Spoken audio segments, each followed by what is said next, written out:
ఓం వసుదేవసుతం దేవం కంసచాణూరమర్ధనం దేవకీ పరమానందం కృష్ణం వందే జగద్గురుం. ఓం శ్రీ రాధాకృష్ణాభ్యాం నమ.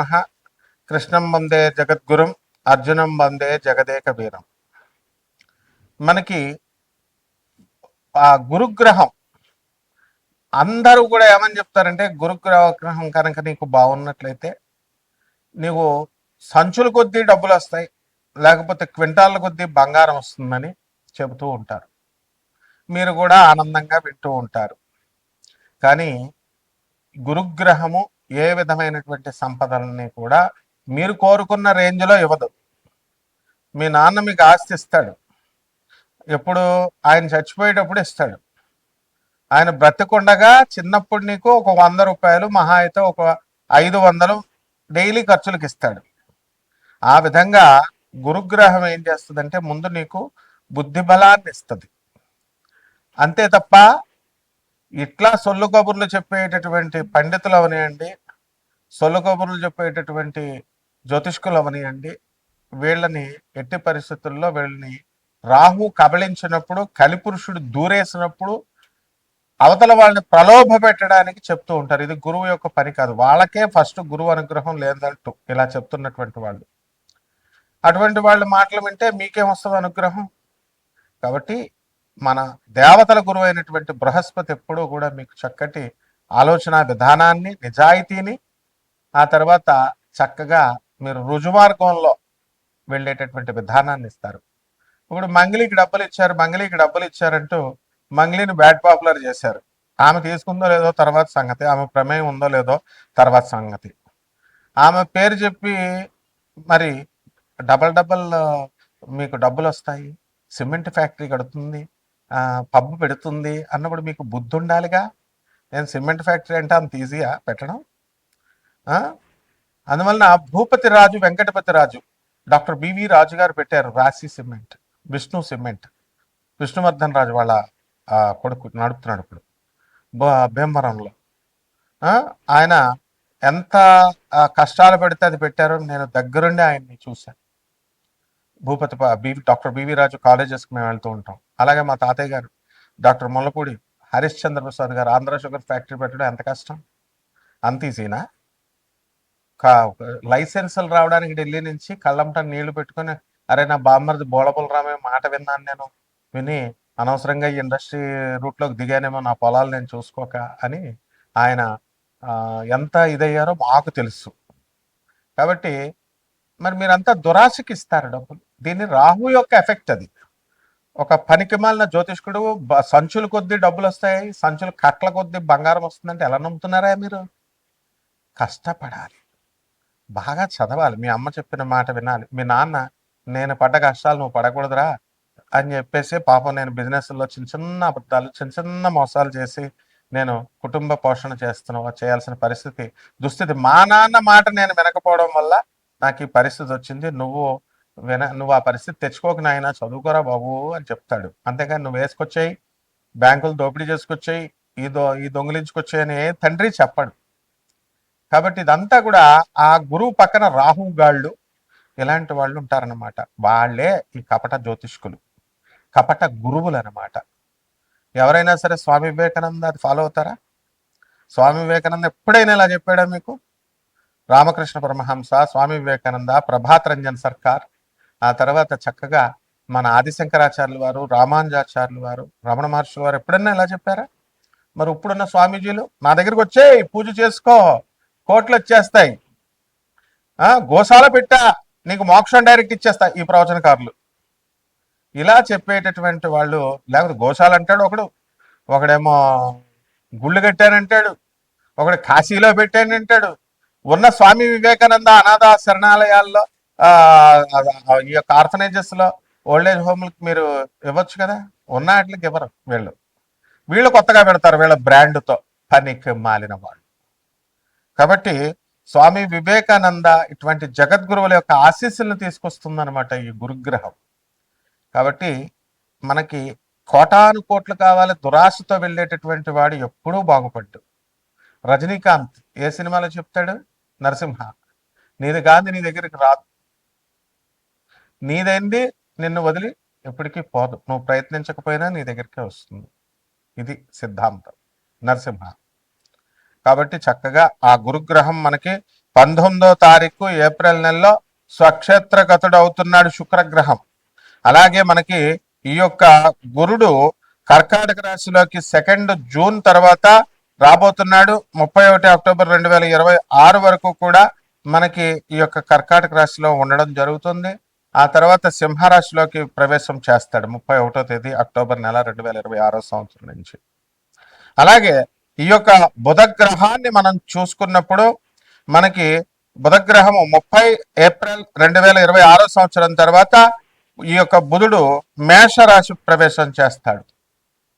అలాగే ఈ యొక్క కుజగ్రహాన్ని కనుక మనం చూసుకున్నప్పుడు మనకి కుజుడు చక్కగా మే 11వ తేదీ 5వ నెలలో మనకి కుజుడు మేషరాశిలోకి ప్రవేశిస్తాడు. అంతవరకు మీనరాశిలో 2 ఏప్రిల్ నుంచి ఉన్నాడు 2026 సంవత్సరంలో. ఈ విధమైనటువంటి గ్రహ మార్పుల వలన, ముఖ్యంగా ఈ యొక్క గురుడు శుక్ర గ్రహాల మార్పుల వలన, అలాగే ఈ కుజ బుధ గ్రహాల మార్పుల వలన, ముఖ్యంగా ఈ గురుగ్రహ సంచారం వలన మన 12 రాశుల వారికి కూడా ఏ ఏ రిజల్ట్స్ని ఇస్తుంది ఒక్కొక్క రాశి వారిగా మనం చెప్పుకుందాం. ఇవన్నీ కూడా గోచార రీత్యా మనం చెప్పేటటువంటి ఫలితాలు కోటాను కోట్ల మందికి. మరి విడివిడిగా మీరు తెలుసుకోవాలనుకుంటే మీ వ్యక్తిగత జాతకాలు చూసినప్పుడు మాత్రమే తెలుస్తుంది. కాబట్టి ఎవరైతే సీరియస్గా ఉన్నటువంటి వాళ్ళు, సీరియస్గా డెవలప్ అవ్వాలనుకునేటటువంటి వాళ్ళు, అంతేగాని గ్రీడీగా కాదు. మంగ్లీ దగ్గరికి వెళ్ళి 5 లక్షలు వేసాం 10 లక్షలు అయిపోతాయి, 5 కోట్లు పెట్టాం, ₹1,00,00,000 పెట్టాం, తర్వాత బ్లేమ్ చేసుకుంటే ఒక్క రూపాయి కూడా రాదు వాళ్ళందరికీ కూడా. నేను చెప్తున్నాను ఆ నవగ్రహాల సంచారం తెలిసిన వ్యక్తిగా. ఇప్పుడు కేసులు పెట్టారు, ఇవన్నీ చేసుకుంటున్నారు కదా, వాళ్ళు చూడండి ఆ కేసులో ఒక్క బాధితుడికి కూడా ₹1 కూడా రాదు. విజయ్ మాల్వియా కొన్ని వేల కోట్లు ఎత్తుకుపోయాడు, వచ్చినాయా? సుబ్రహ్మరెడ్డి గారు వే ఆఫ్ జరిగింది, కొన్ని కోట్ల అప్పు అయిపోతే చక్కగా తీసి అవతల పడేశారు. ప్రభుత్వ విధానాలు అలా ఉంటాయి, బ్యాంకు విధానాలు. అదే పేదవాడికి చేస్తే ఇండ్ల మీదకి వస్తారు, పడతారు. సో లీగల్ సెల్స్ ఉంటాయి. 200 దేశాల్లో ఆశ్రమాలు ఉన్నటువంటి ఆనంద మార్గ ఆశ్రమానికి ఇంటర్నేషనల్ కోఆర్డినేటర్ నేను. సిబిఐ కొల్యూడయ్యి కొంతమంది కపట ఆర్జీ శ్రీవాత్సవ ఐజీ కొల్యూడయ్యి కరప్ట్ అయ్యి ఆనాటి ఇందిరాగాంధీ 19 ఎమర్జెన్సీ సమయంలో మా గురువు గారిని సిబిఐ అరెస్ట్ చేసినప్పుడు అతను పాయిజన్ ఇచ్చారు, మామూలు మనిషి అనుకొని విషం తాగాడు, విషం ఇచ్చారు. బ్రతికిన తర్వాత బెత్తరపోయారు. బెత్తరపోయిన తర్వాత ఆయన సాక్షాత్తు శివసంభూతుడని తెలుసుకొని అదే ఐజీ శ్రీవాత్సవ ఆయన పాదాల మీద పడి క్షమాపణ అడిగి ఈ రోజున మాకు ఆనంద్ నగర్ జార్ఖండ్ లో Singhbhumi first land escape on the earth అని అక్కడ ఆయన సన్యాస దీక్ష తీసుకున్నాడు మా గురుగారి దగ్గర. ఇప్పుడు కూడా సర్వ్ చేసుకుంటున్నాడు. సో సింగభూమి జార్ఖండే first land escape on the earth అని geological survey of India geological evidences ఉండగా, అలాగే ఎన్జిఆర్ఐ ఇవన్నీ కూడా సెంట్రల్ గవర్నమెంట్ ఎవిడెన్సెస్ ఉండగా బుద్ధి లేదా ప్రవచనకారులకి? బుద్ధి లేదా మీకు అందరికీ చెప్పేటటువంటి వాళ్ళు యూట్యూబ్కి మైథలాజికల్ స్టోరీ లాగా చెప్తారు. ఏది ఈ యొక్క ఏమిటది కల్కి పుడతాడు, ఏమిటా ఆ ప్లేస్ ఏమిటి? కల్కి పుడతాడు శంబాలా నగరం, రిపీట్, కల్కి పుడతాడు అది శంబాలా నగరం అని ఒక మైథలాజికల్ స్టోరీ లాగా అదేదో ఎక్కడో ఉంటది, అది హిమాలయ పర్వతాల తర్వాత ఎక్కడో ఉంటది, మానవులు వెళ్ళలేరు. ఏంటి సొల్లు కబుర్లు చెప్పాను నేను. First land escape on the earth Singhbhumi, refer చేసుకోండి గూగుల్. జార్ఖండ్ ఇండియా, అది భూభాగం అని చెప్పి జియోలాజికల్ ఎవిడెన్సెస్ చెప్తుంటే మళ్ళీ మీరు ఇది చేస్తున్నారు. ఏం do you want me to file the cases against all such YouTubers? ఎందుకు చరిత్రను మారుస్తున్నారు మీరు? అలాగే రాముడు అయోధ్యలోనే పుట్టాడు, మైథలాజికల్ స్టోరీ రామాయణం కావ్యం అని చెప్పడానికి మీకు ఎవరిచ్చారు అధికారం? మరి పని పట్టలేక అయోధ్యలో రామాలయం కట్టారు, పని పట్టలేక భక్తులందరూ రాముడి వారి దగ్గరికి వెళ్తున్నారు. అలాగే మధురాలో కృష్ణుడు పుట్టాడు, దక్షాల్. మళ్ళీ కృష్ణుడు మైథలాజికల్ స్టోరీ భాగవతం అబద్ధం, భగవద్గీత అబద్ధం అంటూ కొంతమంది యూట్యూబర్లు రా మీరంతా. యూట్యూబర్లు మీరు ఉపాసకులు అవుతారా? మీరు భక్తులు అవుతారా? స్వామి వివేకానంద శిష్యురా మీరు? గురు పరంపర నుంచి వచ్చినటువంటి వాడిని నేను చెప్తున్నాను. రాముడు గురువు, రాముడు అయోధ్యలోనే పుట్టాడు, అదే సాకేతం. మధురలో కృష్ణుడు పుట్టాడు, అదే గోలోకం. రామాయణం అనేటటువంటిది కల్పితం కాదు, భాగవతం అనేటటువంటిది కల్పితం కాదు, కురుక్షేత్రం అనేటటువంటిది కల్పితం కాదు. యక్షిణీల గురించి మీకేం తెలుసురా? యక్షిణీల గురించి చెప్తున్నారు ఒక ఆర్గనైజ్డ్ గా, ఒక గౌరవప్రదంగా. నేను చెప్పుకొస్తే వేరే ఛానల్ వాళ్ళు వేరే గొట్టంగాల్ని చిన్న చిన్న వాళ్ళని పెట్టి యక్షిణీలు గురించి మీకు తెలిసినట్టు చెప్తున్నారు. మీరు ఉపాసన చేయలేదంటూనే మీకేం తెలుసు అసలు? ఎందుకు? How do you degrade the Hindu goddesses? So ఇవన్నీ కూడా మీరు చెప్పడం వల్ల, ఈ దురాశాపరులైనటువంటి ఈ జనం చూడడం వల్ల ఏమవుతుందంటే ఈ యొక్క మీకు రిజల్ట్స్ రావు. గురుగ్రహం చేసేది అదే, నిజమైనటువంటి జ్ఞానాన్ని చెప్పడం. గురు పరంపర అంటే ఆజ్ఞాపించాలా? గురువు ఆదేశ్ గురు దత్తాత్రేయుడు ఆదేశిస్తాడు. It is an order. ఆది శంకరాచార్యుల ఆది గురువు ఏమంటాడు? నా గురోరధికం, నా గురోరధికం, నా గురోరధికం ఇది శివ శాసనతః. శివుడు శాసించాడు. ఇదేమన్నా రాజకీయ నాయకుళ్ళు సీఎంలు పిఎంలు అనుకుంటున్నారు చెప్పడానికి? దిస్ ఇస్ ఆర్డర్, గురువు ఆర్డర్. కాబట్టి ఇక నుంచి ఎటువంటి మైథలాజికల్ స్టోరీస్ లాగా ఎవరు కూడా చెప్పకూడదు. అలా కనుక చెప్పినట్లయితే తప్పకుండా లీగల్ ప్రొసీడింగ్స్ కి వెళ్తాం. ఇదే గురుగ్రహం చేసేటటువంటి. అంతేగాని బస్తాలు బస్తాలు డబ్బులు మీకు ఇచ్చేది, బస్తాలు బస్తాలు మీకు డబ్బుల్ని ఇవ్వదు. జ్ఞానాన్ని ఇస్తుంది, మంచి గురువుల్ని ఇస్తుంది, మంచి స్నేహితుల్ని ఇస్తుంది, నిజాయితీ పరులుగా ఉన్నటువంటి వాళ్ళని చేత మీకు కల్పించి యథార్థ భక్తిని, నిజ భక్తిని మీకు కల్పిస్తుంది. ఇక 12 రాశుల వారికి ఒక్కొక్క రాశి వారిగా మీకు ఏమేం ఫలితాలు ఇస్తుందో ఈ వీడియోలో చూద్దాం. తులారాశి. ఈ తులారాశి వారికి అందరికీ కూడా మనకి గురుగ్రహము భాగ్యంలో ఉండడము అదృష్టాన్ని ఇస్తుంది. కాబట్టి ఈ గురుగ్రహ సంచారం తర్వాత మనకి కేంద్రంలో వచ్చేటటువంటి గురుడు అత్యంత బలోపేతుడై తులారాశి వారికి కోర్టు కేసుల నుంచి కొంత రిలీఫ్ ఇవ్వడం అనేటటువంటిది జరుగుతుంది. భార్యాభర్తల మధ్య కొట్లాటలు కొంతమందికి తులారాశి వారికి ఉన్న పడక సౌఖ్యం అనేటటువంటిది తులారాశి వారికి తక్కువగా ఉంది. కోర్టుల్లో వీళ్ళ తల్లిదండ్రులు చేసినటువంటి, బంధువులు చేసినటువంటి తప్పిదాల వల్ల వీళ్ళందరూ కూడా కోర్టుల చుట్టూ తిరగడం అనేటటువంటిది జరుగుతుంది. అదేవిధంగా ఈ తులారాశి వారందరూ కూడా ఉద్యోగాల కోసం సకల ప్రయత్నాలు చేస్తున్నారు, కానీ కొత్త ఉద్యోగాలు రావడం లేదు. అవి వస్తాయి త్వరలో, గురుమార్పు తర్వాత వస్తాయి, 2 జూన్ తర్వాత. ఈ లోపల మనం చేయాల్సినటువంటి పనులు ఏమైతే ఉన్నాయో అవన్నీ కూడా ఆర్గనైజ్డ్గా చేసినప్పుడు ఈ ప్రతి పని కూడా సక్సెస్ అవుతుంది.